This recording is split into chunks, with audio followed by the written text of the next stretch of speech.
بسم اللہ الرحمن الرحیم۔ آج جو سوا پارہ پڑھا گیا اس میں خلاصے کے طور پہ 8 باتیں اہم ہیں۔ اس سوا پارے میں سورۃ الانبیاء کا مابقیہ حصہ، پوری سورۃ الحج، سورۃ المؤمنون اور سورۃ النور کا ابتدائی حصہ تلاوت کیا گیا۔ پہلی بات جو سورۃ الانبیاء میں ہے، اللہ پاک نے اپنے آخری پیغمبر محبوب کائنات، رحمت کائنات جناب رسول اللہ صلی اللہ علیہ وسلم کا ایک خاص مقام اور مرتبہ ذکر فرمایا، اور فرمایا وما ارسلناک الا رحمتا للعالمین، اے میرے حبیب ہم نے آپ کو تمام جہانوں کے لیے رحمت بنا کر بھیجا۔ آپ کا وجود رحمت ہے دوستو، اور اس امت کی کتنی بڑی خوش نصیبی ہے کہ آج اس امت کی رسائی، جانا پہنچنا ممکن ہے کہ اللہ پاک جس کی قسمت میں لکھ دے، نصیب میں لکھ دے، وہ سفر کرتا ہے اور پہنچتا ہے اس کائنات کے اس پاکیزہ شہر میں جس کو مدینہ طیبہ کہا جاتا، اور اس مدینہ طیبہ کی وہ مسجد نبوی جس کے ایک کونے میں اس کائنات کا وہ سب سے قیمتی قطعہ ہے، ٹکڑا ہے، جہاں اللہ کے حبیب آرام فرمائے صلی اللہ علیہ وسلم، اور جس کے لیے علماء نے لکھا ہے کہ پوری کائنات میں سب سے افضل حصہ زمین کا وہ ہے جس زمین کے ٹکڑے پر اللہ کے پاک پیغمبر آرام فرمائے۔ یہ ہر چیز سے افضل ہے۔ آپ علیہ الصلاۃ والسلام نے فرمایا کہ ما بین بیتی و منبری روضۃ من ریاض الجنہ، میرے گھر اور منبر کے درمیان جو ٹکڑا ہے، جو حصہ ہے زمین کا، یہ جنت کے باغات میں سے ایک باغ ہے۔ تو حضور علیہ الصلاۃ والسلام کی قبر مبارک بنی ام المومنین حضرت عائشہ رضی اللہ عنہا کے حجرے میں، آپ جہاں آرام فرمائیں، اور اس پورے حصے کو آپ نے فرمایا یہ جنت کا ٹکڑا ہے۔ اس لیے لوگ کوشش کرتے ہیں کہ انہیں موقع ملے وہ ریاض الجنہ میں چلے جائیں، اللہ سب کو نصیب فرمائے۔ تو آپ کے وجود کو پوری کائنات کے لیے رحمت فرمایا گیا، کوئی محروم نہیں ہوا دوستو۔ آج بھی ممکن ہے اگر کوئی شخص اپنی زندگی کو آپ علیہ الصلاۃ والسلام کی مبارک سنتوں سے آراستہ کر لیں، آپ کی زندگی جیسی زندگی ہم بنا لیں، آپ کے وجود جیسا وجود بنا لیں، آپ کی حیات طیبہ کو سامنے رکھیں دوستو، اپنی زندگی کو آج بدلنے کی ضرورت ہے، اور تبدیل کر کے کس طرح بنانے کی ضرورت ہے، جیسے ہمارے آقا کی زندگی۔ اللہ ہم سب کو نصیب فرمائے۔ دوسری بات، سورۃ الحج میں اللہ پاک نے اس سخت موقع کی منظر کشی فرمائی کہ جب یہ قیامت کا نظام قائم ہو جائے گا، اس وقت کی کیفیت کو اللہ پاک نے تعبیر کیا کس چیز سے؟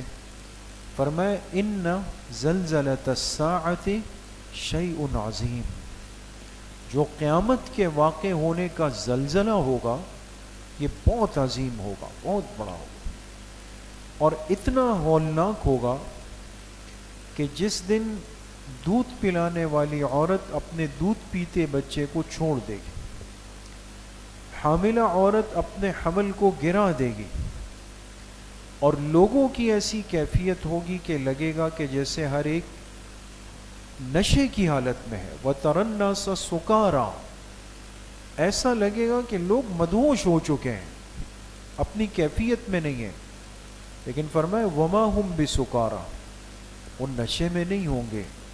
حقیقت کیا ہوگی؟ وَلَكِنَّ عَذَابَ اللَّهِ شَدِيدٌ، اس دن سب کو اللہ کے عذاب کی حقیقت سامنے آ جائے گی کہ بھئی جس کو ہم سمجھتے تھے کہ پتہ نہیں یہ ہوگا نہیں ہوگا، او ہو یہ تو واقعی اللہ پاک کی پکڑ ہے، ایک ایک چیز کی پوچھ ہے اور ایک ایک چیز کا حساب کتاب ہے۔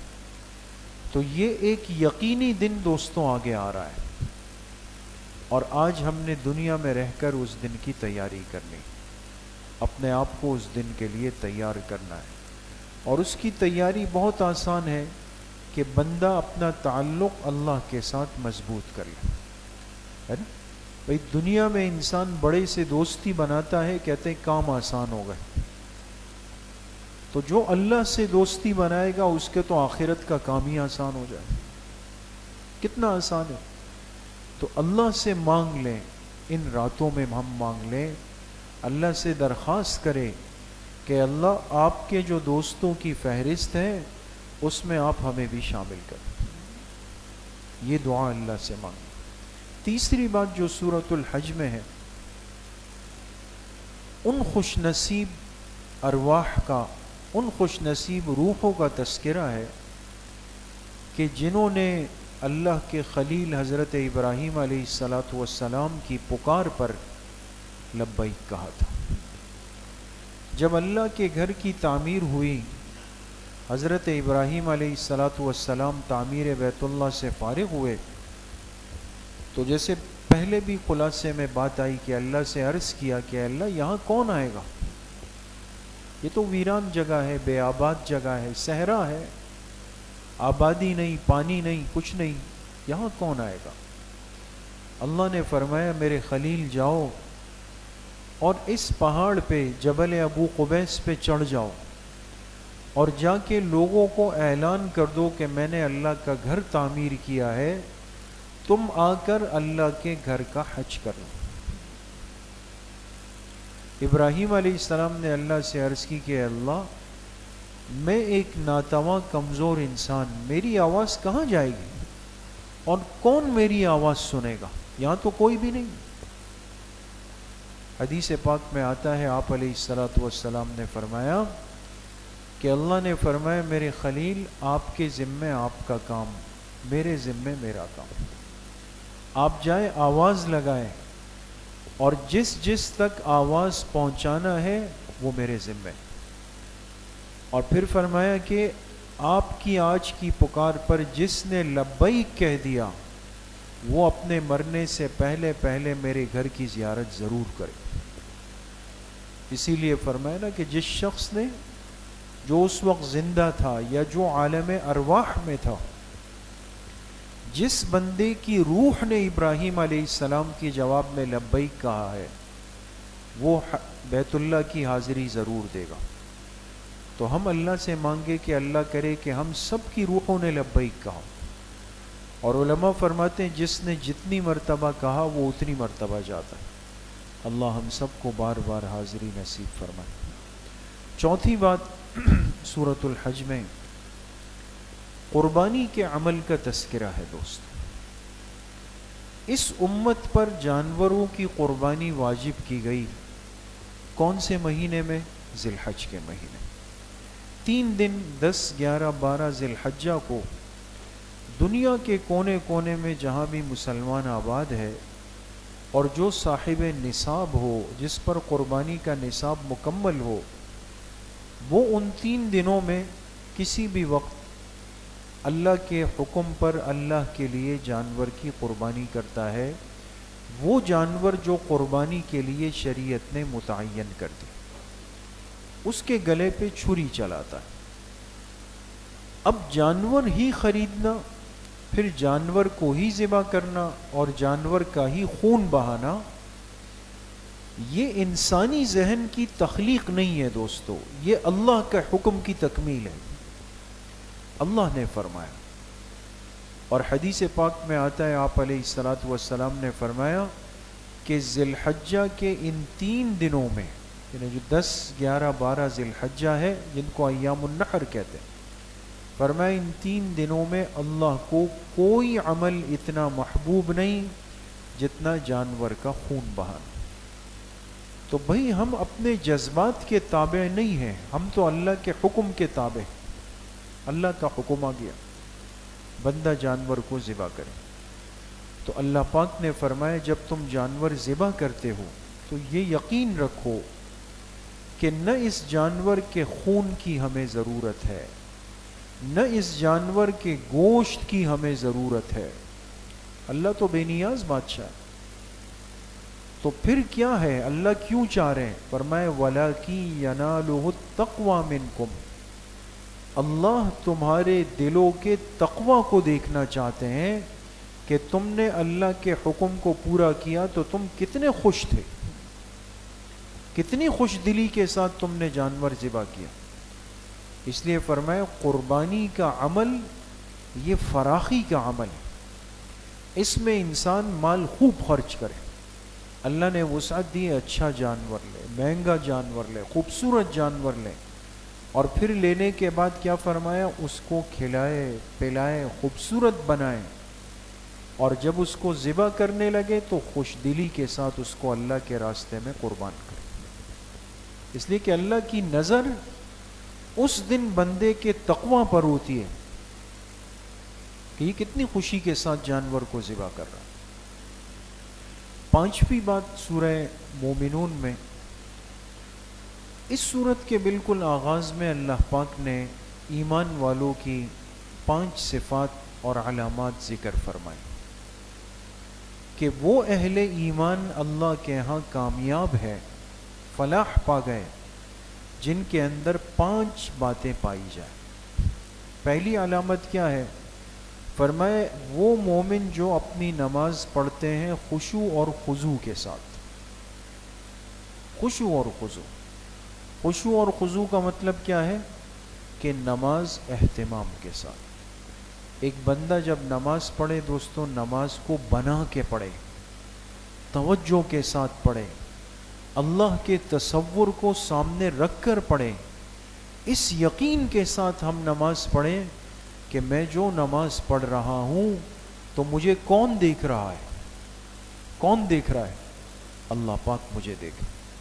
اب اگر کسی کو پتہ چلے کہ اس وقت جو میں بیٹھا ہوں تو یہ کیمرہ مجھ پہ فکس ہوا ہے، کیسے ہوتا ہے دوستو؟ جب پتہ چل جائے کہ کیمرے کی آنکھ میری طرف ہے، ہم کیسے مسکراتے ہیں، چہرے پہ ایک تاثرات، ایک فیلنگز، علامات لے آتے ہیں۔ ویسے چاہے غصے میں ہوں، لیکن جیسے ہی کیمرہ ہوا انسان کی ساری خوش اخلاقی سمٹ کے اس کے چہرے پہ آ جاتی۔ کیوں؟ اس لیے کہ مجھے یقین ہے کہ یہ تصویر، یہ ویڈیو بن کے لوگوں کے سامنے جائے گی، کہیں میں برا نہ لگ جاؤں۔ نماز پڑھتے ہوئے مومن کو یقین ہونا چاہیے کہ میرا رب مجھے دیکھ رہا ہے، تو بھائی اللہ کے سامنے کس کیفیت میں کھڑا ہونا چاہیے؟ خشوع اور خضوع کے ساتھ۔ دوسری علامت فرمائی کہ یہ لغو، بیکار، بے مقصد کاموں سے اپنے آپ کو دور رکھتے ہیں۔ یقین کریں دوستو، ہمارے پاس اس دنیا میں زیادہ وقت نہیں ہے، ہم فارغ نہیں ہیں، مصروف ہیں۔ آپ اپنے معمولات مرتب کریں، پھر آپ مجھے بتائیے گا آپ کے پاس کتنے گھنٹے فارغ ہیں دوست، کیونکہ معمولات نہیں ہے نا، ہم نے اعمال کی ترتیب بنائی نہیں ہے کہ دن بھر کے نوافل، تلاوت، تسبیحات، مراقبہ، دعا، خدمت خلق، یہ میں سب کروں گا، روزانہ کروں گا، پھر آپ دیکھیں آپ کے پاس 10 منٹ اگر بچتے ہو۔ بے مقصد کاموں سے مومن دور ہے۔ نمبر 3 فرمائے یہ اپنے مال کی زکوٰۃ ترتیب پہ ادا کرتے ہیں، ضائع نہیں کرتے۔ نمبر 4 اپنی شرمگاہوں کی حفاظت کرتے ہیں۔ نمبر 5 جس سے جو وعدہ کر لیا اپنے کیے ہوئے وعدے کا پاس رکھتے ہیں، اس کو پورا کرتے ہیں، وعدے کی خلاف ورزی نہیں کرتے۔ یہ کتنی باتیں ہو گئی دوستو؟ یہ 5 علامات اور صفات ہیں ایک کامل مومن کے دوست۔ چھٹی بات، سورہ مومنون کے آخر میں اللہ پاک نے فرمایا کہ قیامت کے دن 2 قسم کے طبقات ہوں گے۔ ایک طبقے کو فرشتے لکھ دیں گے اپنی لسٹ میں، فہرست میں، کہ یہ وہ ہے جو سعداء ہے سین کے ساتھ. دوسرے طبقے کے لیے لکھ دیا جائے گا کہ یہ کون ہے، یہ اشقیاء ہے. سعداء یہ سعید کی جمع ہے. سعید کہا جاتا ہے کس کو؟ خوش بخت، خوش نصیب بندے کو.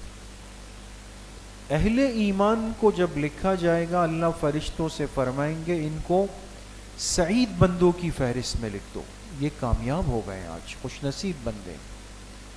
اور جو بدبخت بد نصیب محروم ہوں گے، جو کفر کے ساتھ نعوذ باللہ دنیا سے گئے، فسق کے ساتھ گئے، فجور کے ساتھ گئے، نفاق کے ساتھ گئے، شرک کے ساتھ گئے، تو جب اس دن اپنا نام ڈھونڈیں گے تو ان کا نام شقی بندوں کی، محروم بندوں کی فہرست میں ہوگا. اس لیے میرے عزیز و دوستو بزرگوں، جیسے رزلٹ اناؤنس ہوتا ہے نا، ایک طالب علم کو، اسٹوڈنٹ کو بڑی فکر ہوتی، وہ لسٹ چیک کرتا ہے کہ میرا رول نمبر کہاں پہ آیا ہوا ہے. جب تک واضح نہیں ہو کتنی ٹینشن ہوتی. یہی معاملہ ہے دوست. دو فہرستیں اس دن لگی ہوں گی، ایک سعداء، ایک اشقیاء. سعداء کامیاب لوگ، اشقیاء ناکام لوگ. 7ویں بات سورۃ النور میں دو شرعی سزاؤں کا تذکرہ ہے. یہ بات پہلے ذکر ہوئی دوستوں، اگر آپ کو یاد ہو سورۃ المائدہ میں آپ کے سامنے بات آئی تھی چور کی سزا کی اور ڈاکو کی سزا کی. یاد پڑتا ہے؟ چور چوری کرے اور ثابت ہو تو چور کا ہاتھ کٹے گا. ڈاکو ڈاکہ ڈال دے اور ثابت ہو جائے عدالت کے کٹہرے میں تو اس ڈاکو کو سزا ملے گی، اس کو لٹکایا جائے گا. اس کی سزا چور سے بھی سخت. اسی طریقے سے دو سزائیں اور ہیں شریعت کی، جس کو ایک کو حد زنا کہتے ہیں، ایک کو حد قذف کہتے ہیں. اگر نعوذ باللہ ایک مسلمان بدکاری کر لے، زنا کر لے جو حرام قطعی ہے، اس کی سزا شریعت نے کیا طے کی؟ دیکھا جائے گا کہ یہ مسلمان اگر شادی شدہ ہے تو اس کی سزا الگ ہے، غیر شادی شدہ تو اس کی سزا الگ ہے. شادی شدہ اگر بدکاری کر لے تو اس کو محصن کہتے ہیں، محصن صاد کے ساتھ. اور چونکہ اس کا جرم بڑا ہے، اس کے پاس شادی شدہ ہے تو حلال بیوی تھی، راستہ تھا، قضائے شہوت کر سکتا تھا، یہ کیوں گیا حرام کے پیچھے؟ اس نے معاشرے میں فساد پیدا کیا، مستورات کی عزت غیر محفوظ ہو گئی. لہذا اس شادی شدہ کو اگر جرم ثابت ہو، اور اس کے جرم کے ثابت کرنے کے جو شرائط ہیں وہ بڑے سخت ہیں. دیکھیں یہ بات ذہن نشین کر لیں کہ شریعت جرم کی جو سزا دیتی ہے وہ ایسا نہیں ہے جیسے ہم باہر چپل چور کو پکڑ کے مارنا شروع کر دیتے ہیں. کیوں؟ اس نے چپل چورائی ہے. ہر ایک آ کے اس میں اپنا حصہ ڈال رہا ہوتا ہے، بھائی آپ کو بھی برکت مل جائے. تو ایسا نہیں ہے کہ پتہ چلا جی اس نے کیا اور شروع ہو جائے سب اس میں. نہیں، آپ کسی دن کسی عالم سے، کسی مفتی صاحب سے، کسی بڑے درجے کے طالب علم کو کے پاس بیٹھیں، ان سے پوچھیں کہ شریعت جن جرائم کی سزا دیتی ہے اس سزا کو نافذ کرنے کی شرائط کیا ہے. آپ کو دانتوں پسینہ آئے گا کہ شریعت کتنی باریک بین ہے. ایسا نہیں ہے کہ ایک آدمی کو ہاتھ سے پکڑا کہ اس نے بدکاری کی ہے، بھائی لے جاؤ اس کو رجم کر دو. نا نا نا نا، بڑی سخت شرائط. تو شادی شدہ اگر ان شرائط پہ پورا ہو جائے کہ واقعی اس نے گناہ کیا ہے، اب شریعت کہتی ہے کہ اس کو رجم کیا جائے، سنسار. لیکن سنسار عدالت کے کہنے پر ہوگا اور شرعی ترتیب پر ہوگا اور اصول کے ساتھ ہوگا. یعنی کہ روڈ پہ لا کے کر دیا یا قبائلی جرگے نے فیصلہ کر دیا تو ہو گیا. غیر شادی شدہ اگر یہ جرم کر لیں تو اس کا جرم ثابت ہو تو اس کو 100 کوڑے لگائے جائیں گے۔ بات سمجھ گئے دوست؟ دوسرا جرم ہے حد قذف۔ قذف کے معنی تہمت لگانا کسی پر، تہمت۔ یہ چھوٹا گناہ نہیں ہے دوستو، یہ تو آج جس کی آپس میں لڑائی ہوئی یہاں سے ہم ڈائریکٹ اس کو منہ پہ کہتے ہیں تم زناکار، تم بدکار، تم یہ تم یہ تم یہ، اس کو چھوٹی بات سمجھتے ہیں۔ اسلامی معاشرے میں کسی پر تہمت لگی، اس بندے کو قانون کہے گا کہ بیٹے اب تجھے ثابت کرنا پڑے گا، تم نے اس پر یہ آواز تو مار دی، اس کو معاشرے میں بدنام تو کیا، اب ثابت کرو۔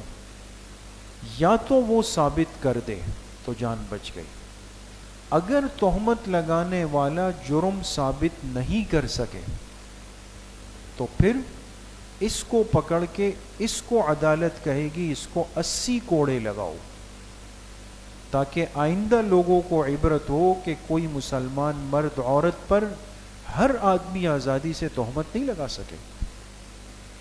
آج اگر شریعت کا صحیح نفاذ ترتیب پر ہو نا، اگر ہر ایک انسان بن کر نہیں گھوم رہا ہو تو آپ بتائیے، کسی کو گالی دینا، تہمت لگانا، برا کہنا، الزام لگانا آج سب سے محبوب مشغلہ ہے دوستو۔ ہم کتنا آسانی سے کہہ دیتے ہیں کہ اس نے مال لوٹ لیا، اس نے یہ کر دیا، یہ تو شرابی ہے، یہ کبابی ہے، یہ فلاں ہے۔ یہ چیزیں بولنے کے بعد شریعت کا نظام کہتا ہے کہ اب بتاؤ، اب اس کو ثابت کرو آپ۔ 8ویں اور آخری بات، واقعہ افک کا تذکرہ ہے، اور جو اسلام کی تاریخ کا ایک بڑا دردناک واقعہ ہے۔ میں بس مختصراً 2-4 جملے، تفصیل میں نہیں جا سکتے۔ آپ علیہ الصلاۃ والسلام غزوے پہ تشریف لے گئے، جس غزوے کا نام ہے غزوہ بنو مستلق، اور آپ کی عادت تھی کہ جب کسی غزوے پر جاتے تو ازواج میں قرعہ ڈالتے، قرعہ اندازی نا، کہ آپ کے ساتھ کون جائے گا۔ قرعہ ڈالا گیا، نام آیا ام المومنین عفیفہ کائنات، ہم سب کی ماں حضرت عائشہ صدیقہ رضی اللہ عنہا۔ آپ چلی گئی، غزوے سے واپسی ہوئی، ایک جگہ قافلہ رک گیا، سب قضاء حاجت وضو کے لیے چلے گئے، ام المومنین بھی چلی گئی۔ اللہ کی شان کہ وہاں جا کر آپ سے آپ کا ہار گم ہو گیا۔ ہار ہوتا ہے نا گلے کا، اپنی بہن حضرت اسما سے ایک ہار لیا تھا پہننے کے لیے، جیسے بہنوں میں چلتا ہے، وہ وہاں پہ گم ہو گر گیا۔ اس کو ڈھونڈنے میں وقت لگا، یہاں قافلے کی روانگی کا وقت ہوا، اور حضرت عائشہ رضی اللہ عنہ جس اونٹ پہ سوار تھی، تو آپ کے لیے ایک ہودج جس کو کہتے ہیں، ایک کپڑے کا بنا ہوا کمرہ، اس میں آپ کو بٹھایا جاتا تھا، لیکن اتنا آپ کا وزن کم تھا کہ خود فرماتی ہے کہ میرے اس ہودج میں ہونے نہ ہونے کا فرق ہی محسوس نہیں ہوتا تھا۔ جیسے ایک آدمی کمزور ہو جائے نا بالکل، تو زیادہ وزن ویٹ نہیں ہو تو محسوس نہیں ہوتا۔ یہ تو ہم ماشاءاللہ سے تو محسوس نہیں ہوا کسی کو کہ ام المومنین ہے یا نہیں۔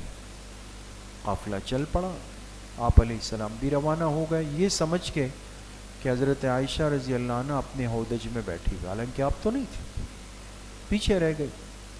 قافلہ چلا گیا، ام المومنین فرماتی ہے کہ میں ڈھونڈتے مجھے ہار ملا، اور میں نے ہار اٹھا کے جب آئی تو کیا دیکھا کہ قافلہ نہیں۔ سمجھ گئی کہ غلط فہمی ہو گئی، وہ لوگ نکل گئے۔ لیکن سمجھداری کیا کی کہ نہ پیچھے آئی، نہ آگے گئی، نہ پریشان ہوئی، اسی جگہ فرماتی ہے کہ چادر لپیٹ کے اسی جگہ بیٹھ گئی۔ کیوں؟ مجھے پتا تھا کہ آگے چل کر قافلے والوں کو پتہ چلے گا تو وہ ڈھونڈنے کے لیے اسی جگہ آئیں گے۔ بات سمجھ میں؟ اس لیے اس کے ضمن میں ایک مسئلہ لکھا، اگر 2 ساتھی مجمع میں جا رہے ہوں ساتھ، اور ایک ایسی جگہ آئی جہاں دونوں بچھڑ گئے، تو اسی جگہ پہ ایک ساتھی کھڑا ہو جائے، نہ آگے جائے نہ دائیں جائیں، دوسرا ڈھونڈتا ہوا وہیں آئے، عقل مندی ہے۔ اب ام المومنین بیٹھ گئی، پیچھے ایک صحابی تھے حضرت صفوان، صاد کے ساتھ، سفیان نہیں، سفیان الگ ہے، صفوان الگ ہے رضی اللہ عنہ۔ اس صحابی کی ڈیوٹی ہوتی تھی کہ یہ قافلے میں ہمیشہ پیچھے رکھے جاتے تھے کہ قافلے سے کوئی تھیلی کوئی سامان کچھ گر جائے تو یہ اس کو اٹھا کے بحفاظت لے آتے تھے۔ حضرت صفوان آ رہے، فرماتے دور سے مجھے لگا جیسے کوئی گٹھڑی پڑی ہوئی ہے کپڑوں کی، قریب آتا گیا، جب قریب آیا تو دیکھا تو کوئی انسان ہے، جب غور کیا، اوہو، کہتے میری زبان سے بے ساختہ نکلا انا للہ و انا الیہ راجعون، اور فرماتے پردے کے احکامات اترنے سے پہلے میں نے ام المومنین کو دیکھا تھا، اس لیے جیسے ہی ناگہانی اچانک نظر پڑی میں پہچان گیا، تو انا للہ پڑھا اور سمجھ گیا، تو کیا کیا، کہتے میں اپنا اونٹ چلا کے لایا اور ام المومنین کے قریب اونٹ کو بٹھا دیا، کوئی بات نہیں۔ حضرت عائشہ رضی اللہ عنہا نے اونٹ پر پیر رکھا اور سوار ہو گئی، حضرت صفوان نے رسی پکڑی اور چل پڑے۔ آگے وہ قافلہ ایک جگہ جا کے رک گیا، ان کو بھی پتہ چلا، تشویش ہوئی، مشورہ چل رہا ہے کیا کریں، اتنے میں حضرت صفوان چلتے چلتے وہاں پہ پہنچ گئے۔ بات سمجھ گئے دوست؟ اب آپ بتائیں کہ اس پورے واقعے کو آپ سامنے رکھیں، اس میں کوئی خرابی، کوئی پریشانی، کوئی قصوروار، کوئی جرم، خدا نخواستہ کوئی گناہ، کوئی بات سامنے ہے یا نارمل سی ایک بات ہے؟ انسان ہے نا، آگے پیچھے ہو جاتا ہے، رہ جاتا ہے، بچھڑ جاتا ہے۔ آج بھی لوگ حرم میں جاتے ہیں، شوہر بیوی بچھڑ جاتے ہیں، ماں باپ بچے بچھڑ جاتے ہیں، سب کچھ ہوتا ہے، مارکیٹوں میں ہو جاتا ہے، اس میں کون سی ایسی بات؟